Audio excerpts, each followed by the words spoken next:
Bonjour à tous, c'est Johan pour tablettetactile.net. Aujourd'hui, je vais faire une petite présentation vidéo de la toute nouvelle tablette Surface Pro de Microsoft.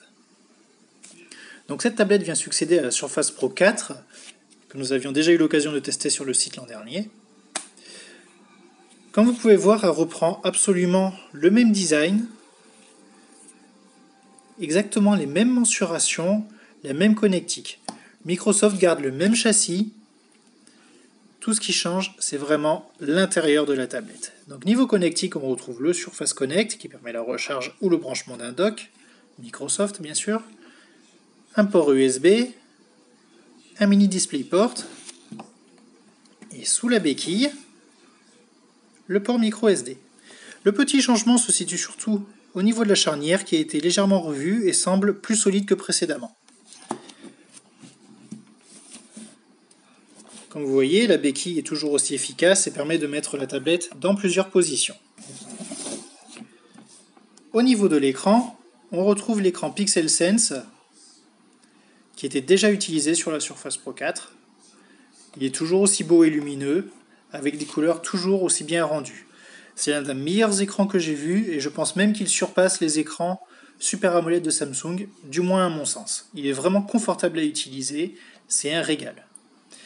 Niveau système d'exploitation, bien sûr, c'est Windows 10 Pro, on s'en serait douté. Comme vous pouvez voir, il y a quand même pas mal d'applications préinstallées avec la nouvelle version. Sur cette tablette, c'est la 17.03, donc la Creators Update. On peut désinstaller ces applications, heureusement. La seule qu'on pourra peut-être garder, c'est l'application Surface, qui permet de gérer les accessoires. Par exemple, le stylet. Je n'ai pas malheureusement le stylet, donc je n'ai pas pu tester. Il est quand même aussi dommage de constater qu'encore une fois, Microsoft ne fournit pas Office, sachant que la tablette coûte quand même la bagatelle de 1149 € seule. Un geste commercial pour les clients aurait été pas mal.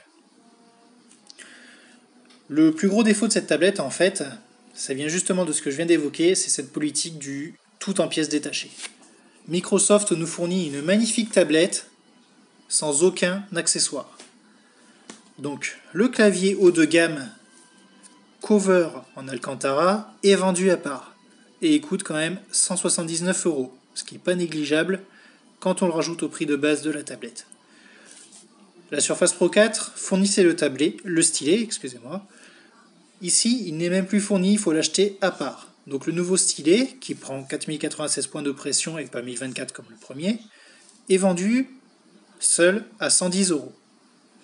Donc vous ajoutez 180 € plus 110 €, plus le prix de la tablette, la facture devient vite très salée. Au niveau du clavier, on va voir vite fait ce qu'il propose.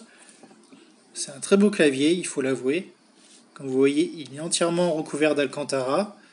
Donc c'est un très beau matériau qui fait vraiment haut de gamme. La frappe est très agréable.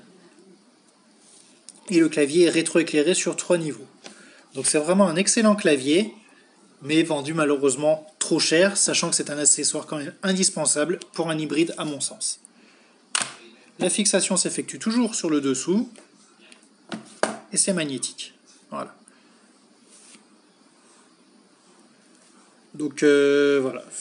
Pour ma part, c'est vraiment le gros problème, sachant que Microsoft a amélioré l'autonomie de sa nouvelle Surface Pro. C'était aussi un bémol que j'avais par rapport à Surface Pro 4, c'était l'autonomie relativement catastrophique, sans non plus être trop catastrophique bien sûr, mais pour le prix. Là, on a vraiment une super autonomie. La Surface Pro, nouvelle génération, est capable de tenir une bonne journée de travail sans aucun problème. Bien sûr, c'est Windows 10 Pro qui est embarqué, évidemment. Et aussi au niveau processeur, Microsoft a utilisé les processeurs Intel de nouvelle génération, les Kaby Lake de 7ème génération donc. On a une bonne performance. Bien sûr, on n'ira pas faire tourner des jeux vidéo avec cette tablette, c'est pas fait pour, mais elle est capable d'encaisser les tâches les plus dures. A savoir quand même que j'ai eu des petits ralentissements dans l'interface que je n'avais pas constaté sur les autres modèles équipés de ces nouveaux processeurs. Je pense que des mises à jour vont vite régler ça. C'est quand même dommage de voir qu'il manque quelques petites optimisations. Voilà. En dehors de ça, si vous n'avez pas déjà une Surface Pro 4, vous pouvez foncer. La nouvelle Surface Pro est franchement une superbe tablette hybride. Pour ma part, j'ai vraiment été conquis. L'écran est superbe, les performances sont très bonnes, elle ne chauffe quasiment pas en plus. Elle est très bien conçue, elle est solide, elle a un design...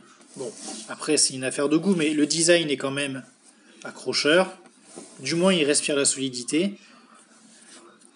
Dommage que la connectique ne soit pas un peu plus fournie, mais on a quand même le minimum pour faire du boulot. Finalement, le plus gros regret, c'est vraiment cette politique de Microsoft qui vend tout en pièces détachées. Et ça, c'est vrai que c'est assez rageant, sachant qu'un clavier sur un hybride est quand même un élément relativement indispensable, je pense. Surtout pour Windows 10, qui a quand même du mal à se départir de l'utilisation d'un clavier. Voilà. Donc retrouvez mon test complet en lien, la partie écrite. Si vous avez des commentaires, des questions, n'hésitez pas, vous pouvez les poser juste dessous. Sur ce, je vous dis à la prochaine pour du futur test sur tablettactile.net. Ciao!